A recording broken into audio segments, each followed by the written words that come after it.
Hey guys, miss ओम south यार। आज के इस वीडियो में आपको बताने वाला हूँ कि किसी भी बैंक अकाउंट में हो, चाहे बैंक ऑफ बड़ौदा हो, चाहे बैंक ऑफ इंडिया हो, चाहे स्टेट बैंक ऑफ इंडिया हो, चाहे पंजाब नेशनल बैंक हो या सेंट्रल बैंक हो, कोई भी बैंक हो, आप किसी भी बैंक में अकाउंट खुलवाए हुए हैं और वहाँ पे सेविंग अकाउंट यानी बचत खाता खुलवाए हुए हैं, तो उसमें आप कितने रुपए जमा कर सकते हैं, कितने रुपए की लिमिट होती है। और दूसरी बात कि कितने रुपए हम जमा करें निकालें तो हमको कोई भी आयकर विभाग यानी कि इनकम टैक्स डिपार्टमेंट की तरफ से कोई भी नोटिस नहीं आएगा। तो सारी चीजें इस वीडियो में बात करने वाला हूं कि सेविंग अकाउंट आपका है तो उसमें कितने रुपए आप जमा कर सकते हैं साल में, या कितने रुपए निकाल सकते हैं, कितने रुपए जमा करेंगे तो कोई दिक्कत हो सकती है, इनकम टैक्स डिपार्टमेंट की तरफ से नोटिस भी आपको आ सकता है। तो सिंपली आपको सारी चीजें चलिए बताता हूं। तो मैंने आपको ये तो बता ही दिया कि आपका किसी भी बैंक अकाउंट में हो, यहाँ पे हम बचत खाता यानी कि सेविंग अकाउंट की बात करने वाले हैं। तो सिंपली आपको बता देता हूँ कि कोई भी बैंक में हो, ये तो नॉर्मल सी बात है, क्योंकि जो भी चीज़ें होती है वो सारी चीज़ें मैनेज करता है रिजर्व बैंक ऑफ इंडिया, जो कि सेंट्रल बैंक ऑफ इंडिया है। तो सिंपली अब चलिए बात करते हैं एक एक चीज़ को। अब यहाँ पे बात करते हैं सबसे पहले कि भाई कितने रुपए हम नॉर्मली पैसे जमा कर सकते हैं, कितना लिमिट होती है, कितना हम जमा कर देंगे तो बैंक वाले कहेंगे भाई बहुत ज़्यादा हो गया, अब इससे ज़्यादा हम आपके अकाउंट में पैसे नहीं जमा करने देंगे।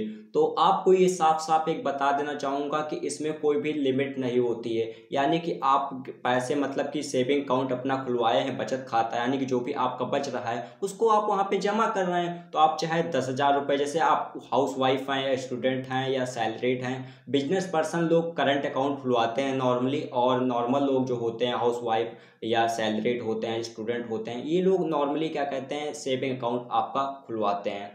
तो आप लोग का सेविंग अकाउंट ज़्यादातर लोगों का होगा। एक करंट अकाउंट की डिटेल थोड़ा बहुत बात करेंगे और दूसरी वीडियो में पूरा बात करेंगे एकदम खुला, जैसे कि इसमें सेविंग अकाउंट की बात करने वाले हैं। तो सिंपली हम यहाँ पे बात करते हैं कि लिमिट कोई भी ये नहीं है कि आप कितने रुपए जमा कर सकते हैं। आप 10,000 महीने जमा करिए, 20,000, जितना आपका बच रहा है भाई अपने अकाउंट में आप जमा कर सकते हैं। अब ये तो नॉर्मली बात हो गई आपके लिए और बैंक के लिए कि कितना रुपए हम पर डे या जैसे भी आपको जमा करना, उससे मतलब नहीं है। अब यहाँ पे दूसरी बात करते हैं जो कि आयकर विभाग यानी इनकम टैक्स डिपार्टमेंट की तरफ से क्या रूल्स हैं, कितने रुपए भाई आप डालेंगे तो वो आपको नोटिस भेज देंगे कहाँ से पैसा आ रहा है, क्या हो रहा है क्या नहीं। तो ये चीज़ें अब यहाँ पे हम बात करते हैं। तो सिंपली नॉर्मली एक तय अमाउंट कर दिया गया है, यानी कि अगर आप जो फाइनेंशियल ईयर होता है 1 अप्रैल से लेके 31 मार्च तक होता है, ये फाइनेंशियल ईयर इसको कहते हैं। तो आयकर विभाग की तरफ से एक लिमिट रख दी गई है सेविंग अकाउंट में कि आप इतने रुपए से ज़्यादा अगर फाइनेंशियल ईयर, ये जो कि मैंने बताया 1 अप्रैल से 31 मार्च तक रहता है, ये नॉर्मल कैलेंडर वाला ईयर नहीं चलता है, फाइनेंशियल ईयर ये अलग चलता है 1 अप्रैल से लेकर 31 मार्च तक। तो इसमें आप 10 लाख रुपए का, अगर 10 लाख रुपए तक जमा करते हैं, निकालते हैं अपने सेविंग अकाउंट से, करंट की बात नहीं हो रही, उसमें 50 लाख अभी आई थिंक चल रहा है, तो उसकी तो अलग बात करेंगे वीडियो में। यहाँ पे हम बात कर रहे हैं कि सेविंग अकाउंट है, वहाँ पे आप पूरे फाइनेंशियल ईयर में 10 लाख रुपए से नीचे अगर जमा कर रहे हैं तो कोई दिक्कत जल्दी से आपको नहीं आएगी। लेकिन 10 लाख रुपए से अगर ऊपर आप जमा कर देते हैं, निकालते हैं अपने सेविंग अकाउंट से, तो आपका जो है बैंक वाले जो होते हैं वो आपकी डिटेल्स आयकर विभाग को भेज देंगे। तो वो लोग आपके ऊपर मतलब कि वो ऐसे ही नहीं डायरेक्ट आपको नोटिस पक्का ही भेज देंगे,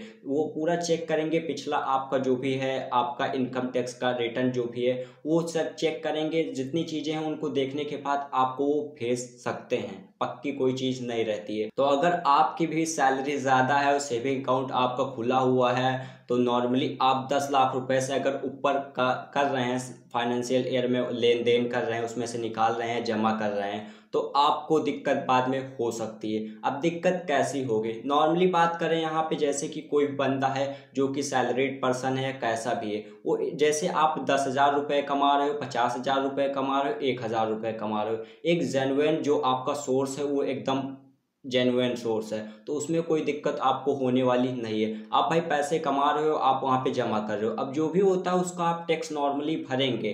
तो आप 10 लाख से ऊपर अगर करते हो तो इनकम टैक्स डिपार्टमेंट अगर आपको नोटिस भेजता है तो वो उसमें क्या होता है कि आपको दिखाना होता है कि आपने जो ये पैसे हैं जमा कर रहे हो, 10 लाख से ऊपर निकाले जमा किए हैं, ये पैसा कहाँ कहाँ से आया है, क्या क्या कैसे हुआ है। तो इस चीज़ का आपको प्रूफ देना पड़ेगा, सोर्स देना पड़ेगा कि भाई मैं यहाँ पे नौकरी कर रहा हूँ तो यहाँ से मेरे को पैसे आ रहे हैं, ये जो पैसे 1 लाख रुपए आए हैं मेरे दोस्त से मैंने लोन लिया है, यहाँ से इस चीज़ के लिए लिया ये पैसा, ये तो सारी जितने भी पैसे आपके आए लगाए गए हैं इनका पूरा आपको सोर्स देना पड़ेगा। अगर आप सही सोर्स नहीं दे पाते हैं, कहाँ से आया, कैसे आया, कहीं भूल गए कि ये कहाँ से आ गया, पैसा आया था, किससे लिया था, कैसे नहीं, तो अगर उसमें आपको कोई भी नहीं बता पाते, उनको प्रूव नहीं कर पाते हैं, तो उसमें आपका जितना भी आप नहीं बता पाएंगे जितने रुपए का क्या हुआ, कहाँ से आए कहाँ से नहीं आए, तो उसमें आपको 60% के रेट से आपको टैक्स भरना होगा। मतलब कि आप समझ गए कितना ज़्यादा टैक्स आपसे वो लोग लेंगे अगर आप प्रूफ नहीं कर पाए पैसा कहाँ से आया।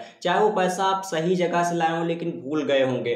तो एक चीज़ ये याद रखिएगा, अगर आपका फाइनेंशियल ईयर में 10 लाख से ऊपर का हो रहा है लेन देन, तो भाई उसमें आप सारी चीज़ों को मतलब एक स्टेटमेंट तैयार रखिएगा कहाँ से पैसा आ रहा है, कहाँ को जा रहा है, जिससे कि बाद में आपको भैया 60% के रेट में आपको टैक्स देना ना पड़े और इससे आपको जेल भी हो सकती है। तो दो चीज़ें हैं, एक तो 60% के रेट से आपको टैक्स देना पड़ सकता है और दूसरा आपको जेल भी हो सकती है। तो ये प्रॉब्लम आपको हो सकती है। तो वैसे तो इसमें काफ़ी डीपली और चीज़ें होती हैं लेकिन नॉर्मली इंसान को इतना कुछ होता नहीं है। आप मतलब कि एकदम जेन्युइनली आप काम कर रहे हैं, पैसा जमा कर रहे हैं, निकाल रहे हैं, तो ऐसी दिक्कत नहीं आएगी। लेकिन हाँ 10 लाख से ऊपर अगर हो रहा है तो उसमें आपका हिसाब किताब जो है उसको एकदम सही से संभाल के रखिएगा, कभी भी आपको वो काम आ सकता है। तो इस चीज़ का ध्यान रखिएगा, जल्दी से ऐसा नहीं पक्का आपका 10 लाख से ऊपर चला गया तो भाई नोटिस आ ही जाएगा, वो आपके ऊपर एक्शन ले ही लेंगे। तो ये चीज़ें होती हैं, तो आपको इस चीज़ का ध्यान रखना है। अगर हो रहा है तो आपको सारे जितने भी सोर्स हैं उनको सही से रखना है, स्टेटमेंट आपको सही से रखनी है,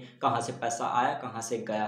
तो यही सब चीज़ें होती हैं जो कि आपको ध्यान में रखना होता है। तो वैसे तो मैंने सारी चीज़ें बता दी, तब भी कोई शंका सुझाव नीचे जाके कमेंट कीजिए। वीडियो पसंद आई तो यार वीडियो को लाइक कर दीजिएगा, दोस्तों के साथ शेयर कर और चैनल को सब्सक्राइब करना मत भूलिएगा। जल्दी मिलता हूँ आपसे एक नए वीडियो के साथ, तब तक जय हिंद, वंदे मातरम।